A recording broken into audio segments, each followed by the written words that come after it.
Mis amados hermanos en Cristo y amigos en el Señor Jesús. Bueno, contentos de empezar este nuevo año sabiendo que todo lo que sea en fe tiene una respuesta agradable y buena. Y estamos hablando sobre las finanzas de la mano de Dios, porque por tradición la iglesia ha enseñado por tiempo cómo darle y ofrecerle cosas a Dios según la ley.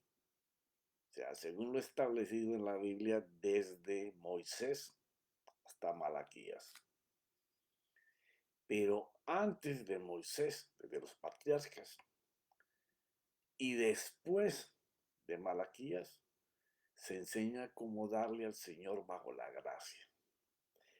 Entonces tú me preguntarás, profeta, entonces usted está en contra del diezmo. No, mi hermano. A mí me costó mucho trabajo. Si alguien ha tenido dificultad para aprender a dar el diezmo, fui yo, por años. Pero una vez que la revelación me estalló, me di cuenta que llegar al diezmo era progresivo. Algunas personas lo pueden ir de inmediato,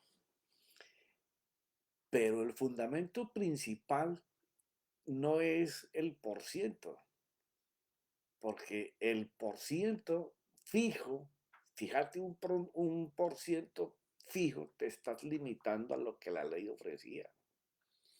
No, hay que llegar a superar el diezmo, porque si tú superas el diezmo y tus ofrendas hacen lo mismo, pues simplemente lo que se está enseñando es que Dios está contigo, que Dios bendice el lugar donde tú estás, que Dios multiplique y te sobreabunda de tal manera que ya tú no consideras en tu mente y en tu corazón un 10%.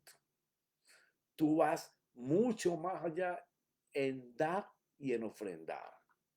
Por eso es que el fin de esta enseñanza es entender la realidad de la verdad, o lo que conocemos como revelación, o la iluminación en nuestro corazón por parte de Cristo y el Espíritu Santo, para cambiar el presente y el futuro financiero a la forma que estableció Dios. Porque yo entiendo que crecimos en un evangelio que fue avanzando y avanzando y avanzando. Pero profeta, es que la gente ha diezmado por siglos. Sí, yo no lo niego, ¿ya? Pero eso no quiere decir que la forma en que se diezma es correcta. Yo diezmo y yo ofrendo y supero el diezmo que tendría que dar, ¿ya? Y mis ofrendas lo hacen igual. Pero yo no llegué allí de un día para otro. Eso fue como te expliqué en la clase pasada, es como ir a un gimnasio a desarrollar músculos. Eso no lo vas a hacer en una semana. Al principio duele y duele muchísimo.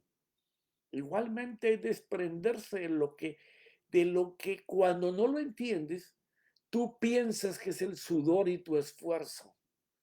Pero cuando te llega la revelación, tú sabes trabajar con alegría, con gozo, con propósito, con determinación, con disciplina, con actitud, porque tú sabes que la motivación es que lo que tú estás haciendo está cortejado, cubierto, te fortalece Dios. Profeta, ¿y cómo yo sé que estoy en el lugar correcto? No, si tú no amas lo que estás haciendo, estás en el lugar incorrecto. Uno tiene que amar lo que hace, porque si no, usted está haciendo las cosas diferentes.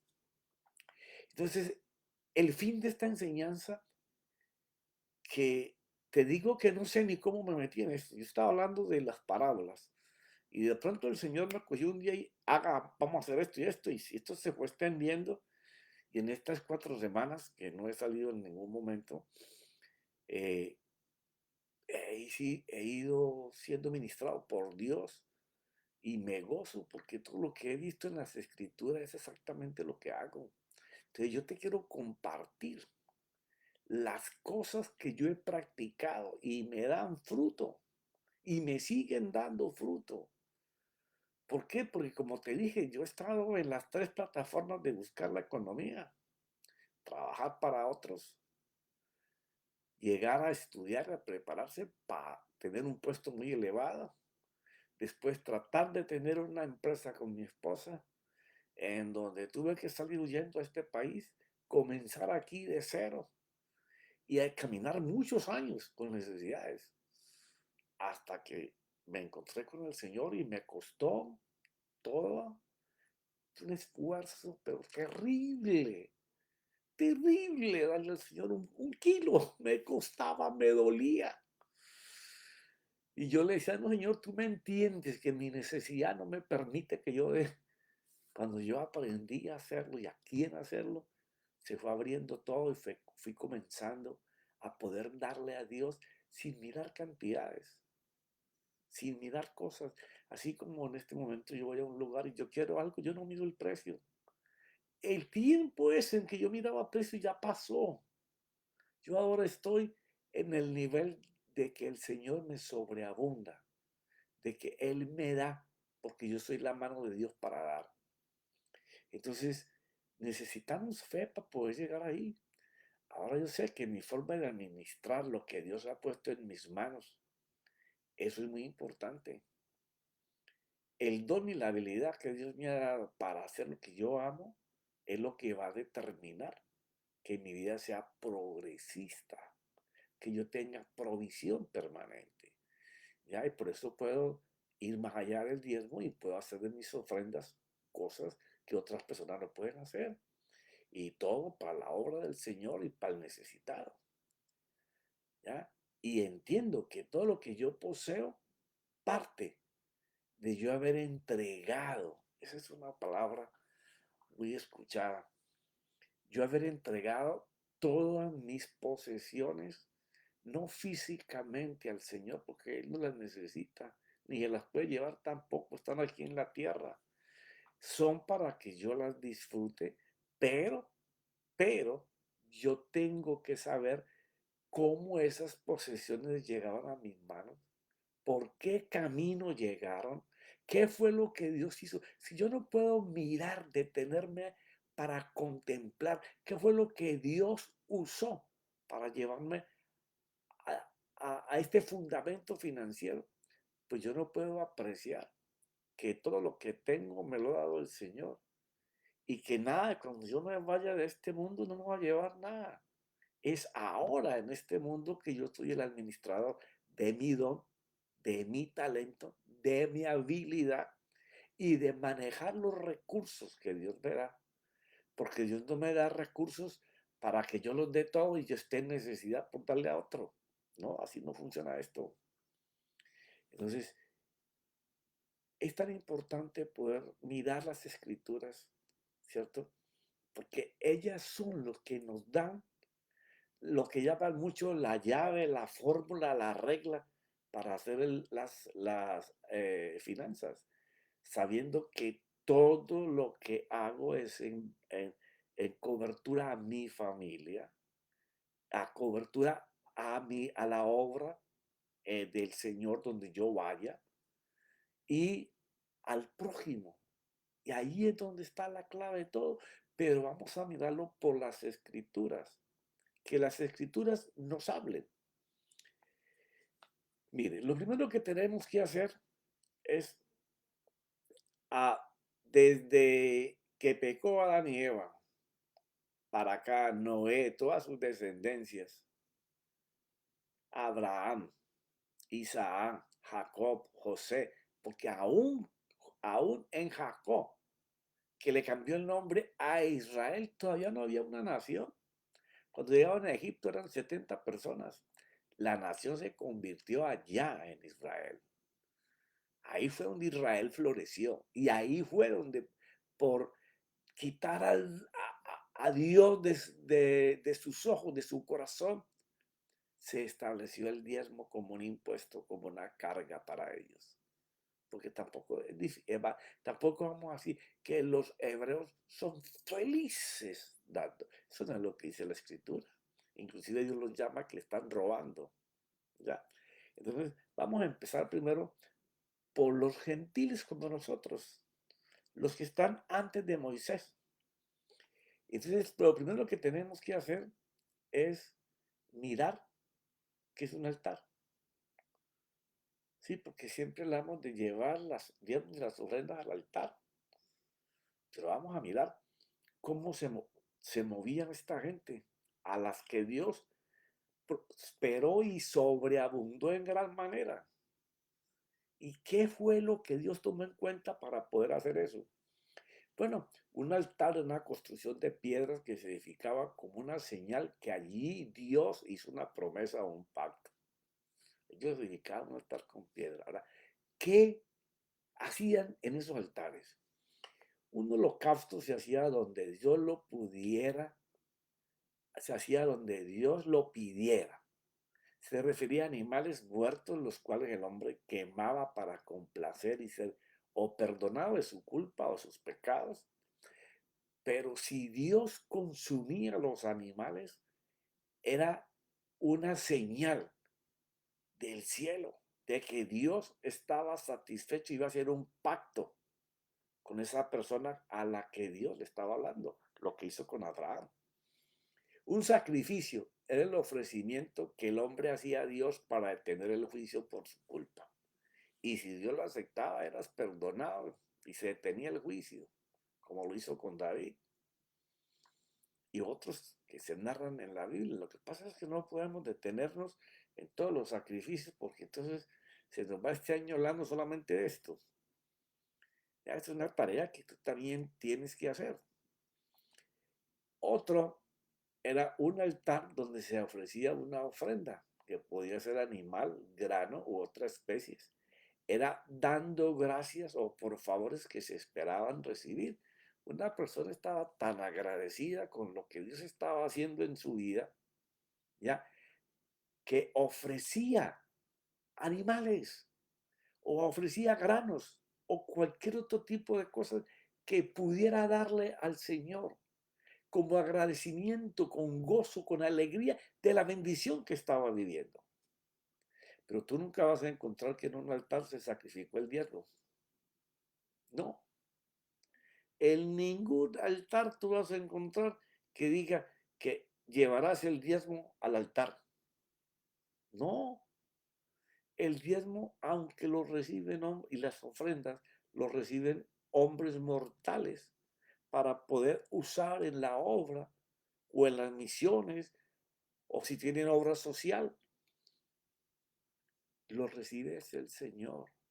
Entonces, cuando nosotros no podemos ver a quién le damos y que no es de lo que tú te ganas, sino de lo que Dios te da, entonces vas comenzando a cambiar tu manera de pensar en cuanto a darle a Dios y saber quién es, a quién le estás dando. Es un privilegio poder darle al Señor. Ahora, ahora no tenemos vacas, ovejas, ni estamos sembrando todos. Habrán algunos que serán ganaderos y otros serán agricultores, pero aún ni ellos tendrán que vender sus productos para poder dar. ¿Ya? Ese es el tiempo que vivimos hoy. Entonces, ¿qué hacemos? Damos dinero para que se mueva la obra, para que si tienen radio o televisión se mueva, ¿ya? Para que se haga provisión a los necesitados, a las viudas, a los huérfanos, al forastero. Eso es lo que Dios pide, amar al prójimo. En Génesis 12:8, Abraham construyó un altar de piedra como señal del que el Señor le había hablado, ¿ya? Pero de allí dice que se trasladó al monte del oriente de Betel y plantó su tienda al occidente de Jai, al oriente, y por ahí estuvo el hombre edificando el altar al Señor e invocó el nombre del Señor. Entonces, cuando un patriarca invocaba el nombre del Señor, el altar significa lugar de sacrificio y sangre. O sea, sacrificaban, cuando le invocaban al Señor y hacía un altar, estaba ofreciendo al Señor. Muchas veces el Señor no les pedía nada de eso. lo hacían voluntariamente, porque su conciencia les decía que estaban mal, porque no había ley, recuerda, ¿ya? O lo hacían de alegría y de gozo. Ahora, muchas veces en esas se quemaba completamente el animal, o otras lo asaban, se lo comían con toda la familia. En Génesis 13 dice que edificó un altar en Hebrón después de haber librado a Lot y ser ratificado por Dios con las mismas promesas que le había hecho desde un principio. ¿Ah? O sea, vamos viendo los altares que Abraham hizo. En Génesis 15, del 5 al 11 y el 17 al 21, el Señor le pide un holocausto en el valle de Sabe, donde se había encontrado con Melquisedec. Y ya te di un resumito pequeño en el capítulo anterior de quién era Melquisedec y por qué Abraham quería honrarlo. ¿Ya? Pero en ese momento que él hace ese altar, después de darle los diezmos, que ya te dije, ¿quién le enseñó a Moisés que había que diezmar? Si no, Dios nunca había establecido el diezmo. Está en el capítulo anterior.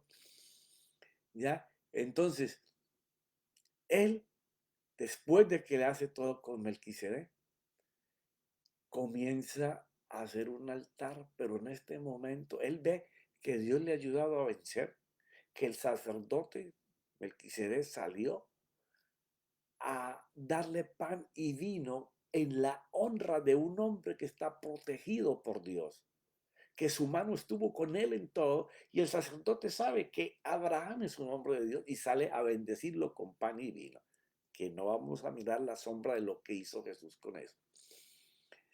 Entonces, una vez que él hace eso, decide hacer ese altar y dice que en el 5:5, vamos a leer algunos versículos, lo llevó fuera y le dijo, ahora mira el cielo, porque Abraham estaba con dudas y lo vamos a mirar, tenía dudas a pesar de todo lo que había hecho.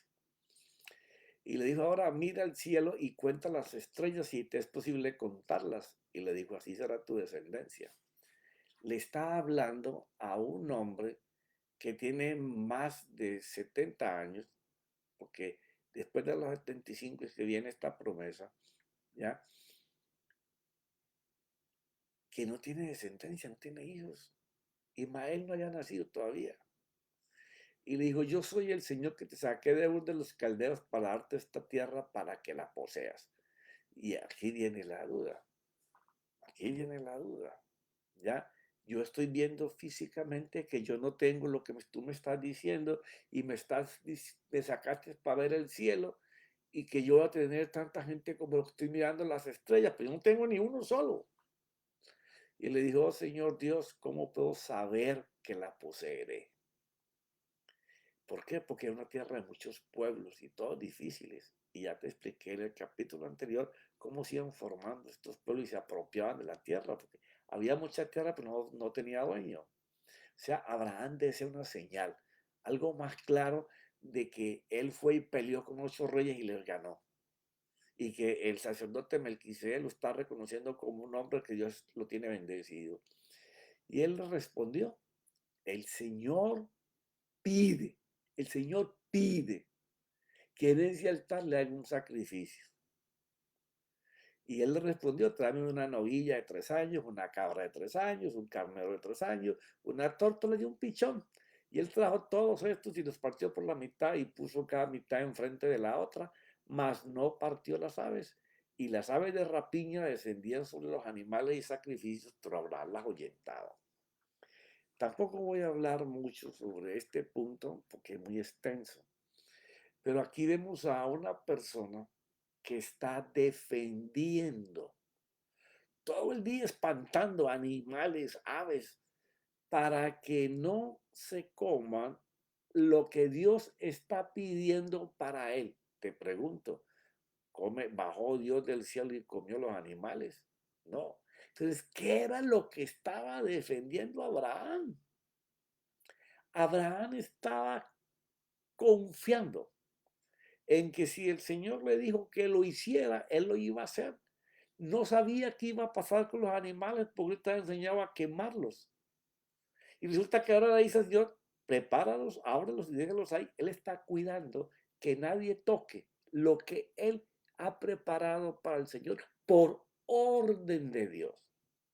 Dios le ordena hacer el sacrificio y le dice qué y cuándo y cómo. ¿Y por qué todos de 3 años? Que tampoco voy a entrar en eso ahora, porque es sombra de otra cosa. Y él estaba todo el día ahuyentando los animales.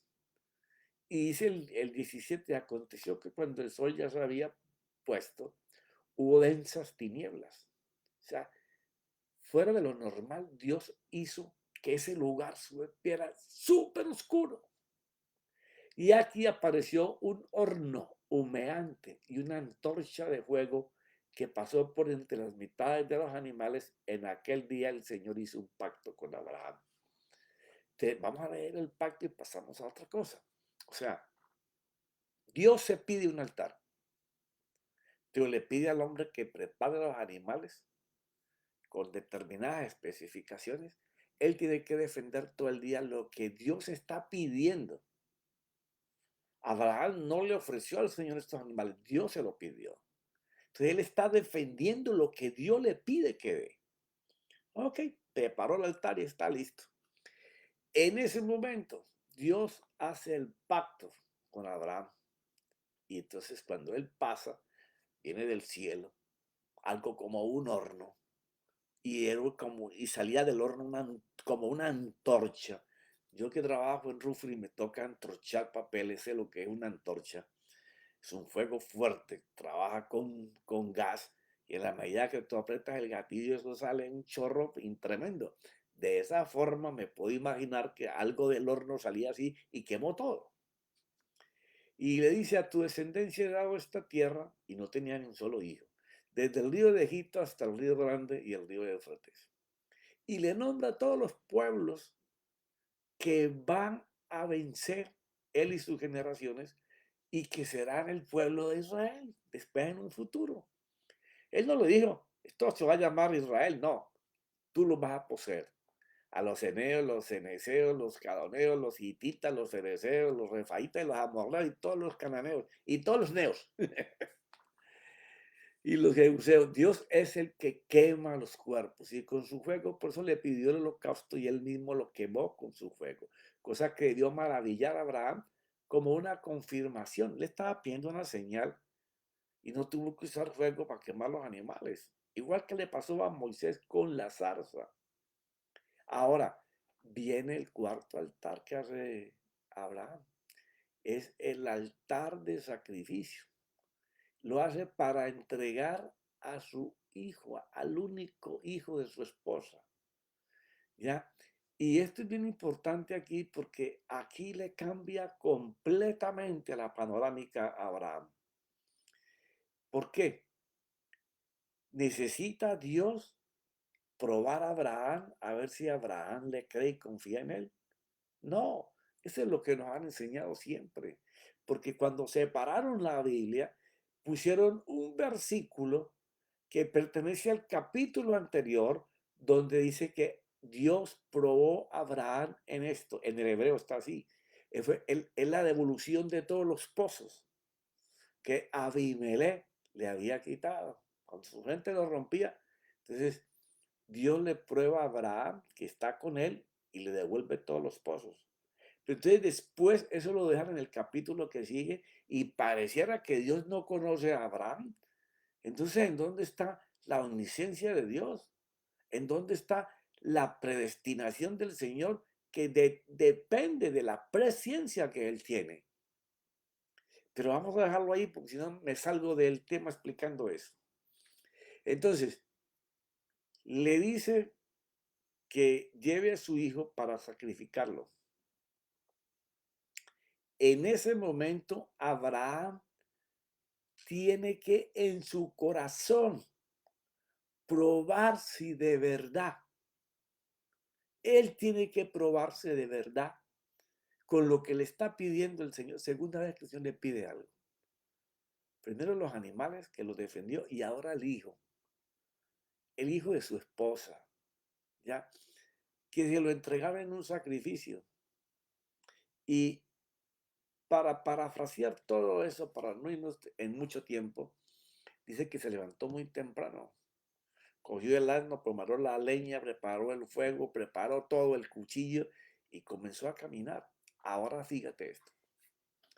Él le manda a que camine hacia un lugar determinado que se llama Moria, que está en Génesis 22, del 4 al 14, ahí lo puedes leer. Pero resulta que allí en Moria hay tres montes. Y esto que te voy a compartir es bien importante. Saber en dónde hay que dar.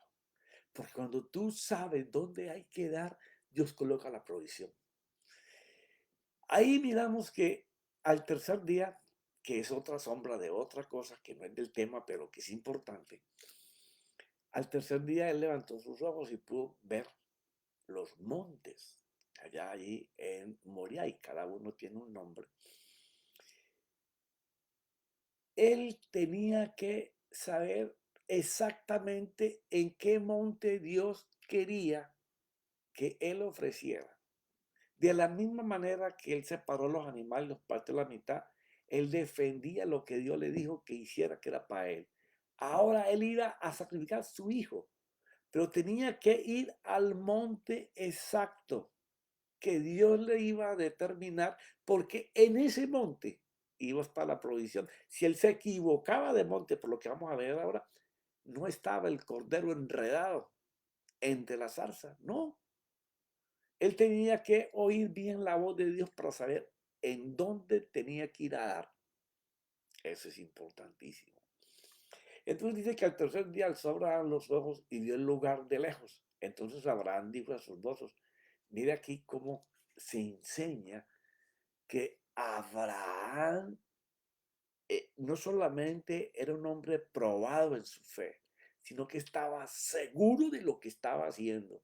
Que si Dios le dijo que en ese hijo iba a tener la descendencia, si Dios se lo pedía y tenía que matarlo, ya le había visto como del cielo bajaba como un horno, un antorcha y quemó las cosas. Tenía señal de que si Dios le dijo que en ese, aunque él lo matara, Dios iba a hacer algo, se lo iba a devolver, se lo iba a resucitar, pero algo iba a pasar. O sea, esa prueba de su fe, que de ahí es donde nace, que sea el padre de la fe, dice, entonces Abraham dijo a sus mozos, quedaos aquí con el asno. Yo y el muchacho iremos hasta allá, adoraremos y volveremos a vosotros. O sea, en ese momento que él escoge el monte al cual Dios lo dirige, de los tres tuvo que escoger uno, él sabe que Dios no le va a quitar su hijo. Eso es bien importante, ¿por qué? Porque cuando nosotros estamos dando al Señor, tenemos que tener la claridad, la seguridad de que Dios no te está quitando para que tú pases necesidades, que Dios no te está quitando para que tú hagas sacrificios. No, no. La gracia es darle a Dios con gozo, con alegría, lo que Él propone en nuestros corazones. Esa es la gracia. Pero siempre no es tratando de dar lo menos posible, ¿no? O sea, ya es desgracia. No, la gracia es dar con alegría, con gozo, con complacencia. Así como Abraham va a dar su hijo, pero él sabe que Dios se lo va a devolver.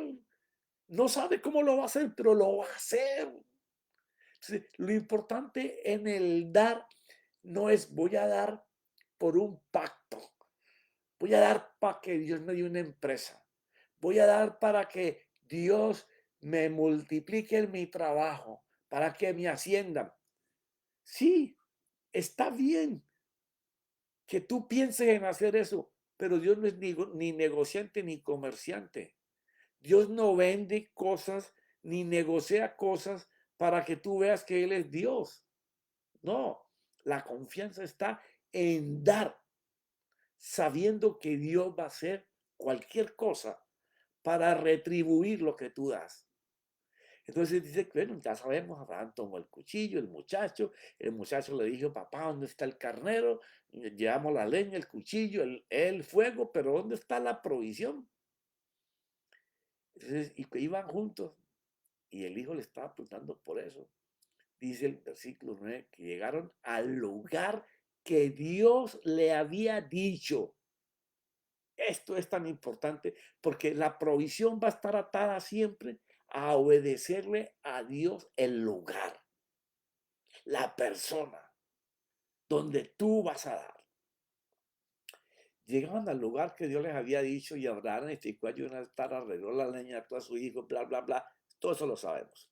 Y cuando iba a levantar el cuchillo para matarlo, el ángel del Señor, porque muchas veces nos enseñan, y Dios le dijo, no, Dios nunca dijo nada.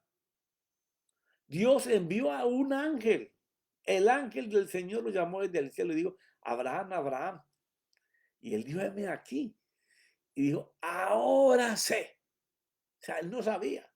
Porque ahora sé que temes a Dios. O sea, ahí se identifica que él no es Dios el que está hablando, es el ángel. Porque los ángeles tienen que oírnos a nosotros para poder aprender cosas nuevas de las buenas noticias del Evangelio. Lo dijo Pablo, está escrito. Que sé que ahora temes a Dios, pues no has rehusado a tu Hijo único. Entonces, oiga bien, por eso es que estar en el lugar correcto da una bendición tremenda. Poder dar de la manera correcta es la que trae la provisión. Dar la cantidad correcta es lo que lo trae. La manipulación y los sacrificios de los que nos hablan, que para ser bendecido, eso no es de Dios. Yo sé que le va a doler y se van a torcer muchos conmigo. Te lo dije en el capítulo anterior. Dios no manipula para que tú des ni te intimida para que des. Dios no recibe así. Dios lo hace cuando tú estás dispuesto a hacerlo. Y ya te digo, a mí fue un peso terrible aprender a dar, pero se convirtió en un don en mi vida. Y eso es lo que Pablo dice y está escrito ahí en Corintios, que abre la abundancia. Lo vivió David, lo vivió Salomón, lo vivió José, lo vivió Jacob, lo vivió Isaac, lo vivió Abraham.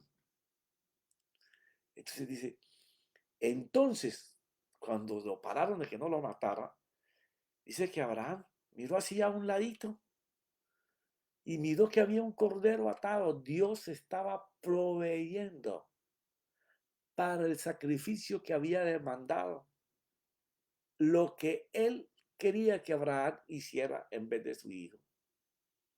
Entonces, dice el versículo 13, entonces Abraham alzó los ojos y miró y aquí vio un carnero detrás de él, trabado por los cuernos. Ahora, en un matorral. Y era, dice, pero Abraham no pasó por ahí, no lo vio. ¿Cómo es posible que él pasa, le consigue piedras para levantar el altar y después no ve que hay un carnero ahí listo?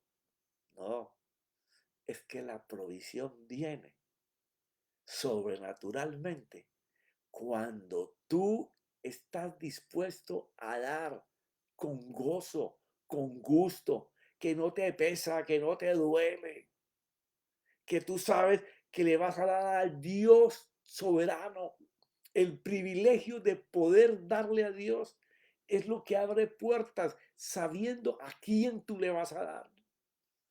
Y cuando Abraham estaba dispuesto a hacer eso, Dios colocó el carnero que él no había visto y recogió piedra para hacer el altar, esparramó la leña, hizo todo y nunca lo vio porque no estaba.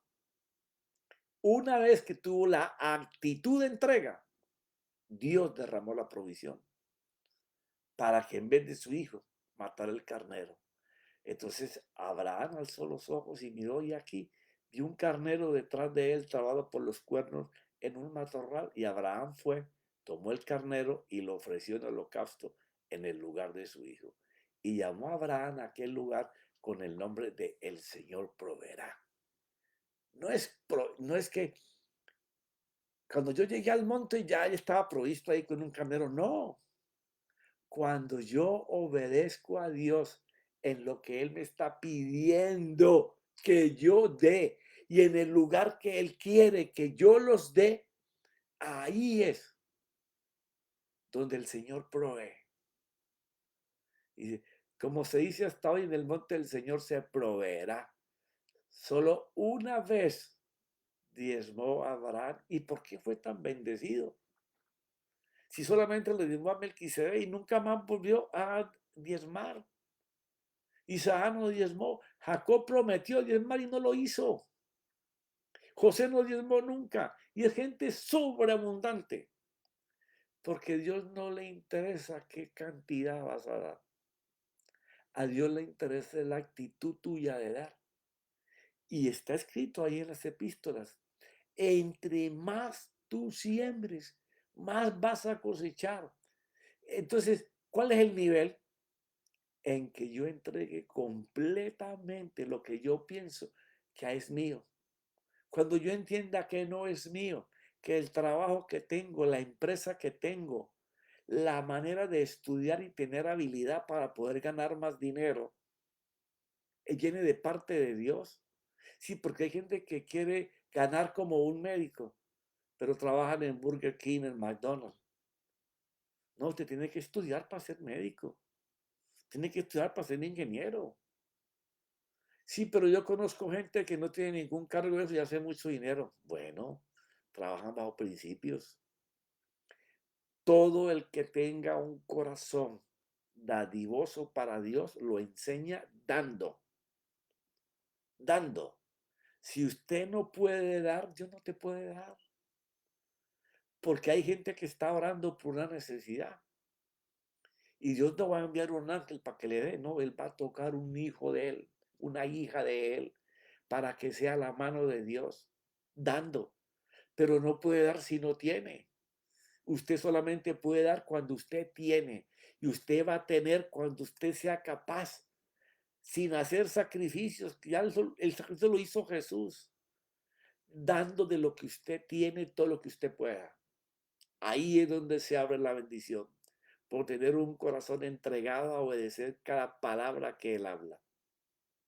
Pero se me acabó el tiempo. Seguiremos la próxima semana.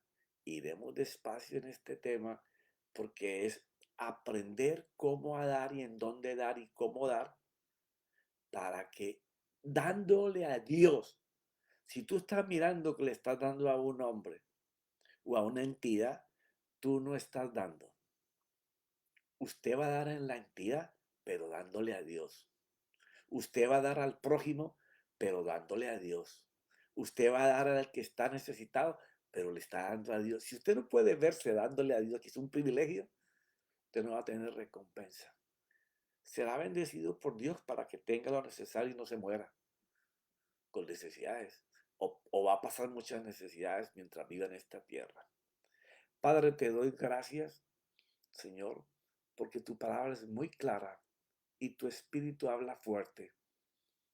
Necesitamos que nuestras congregaciones entiendan que el dar no es un peso y que si todo alcanzamos el don de la liberalidad para dar, nuestras vidas económicas van a cambiar. Porque tú no cambias cuando tú hablas de que en la manera en que demos, en esa manera vamos a recibir. Si nosotros somos abundantes para dar, vamos a tener una vida abundante para vivir.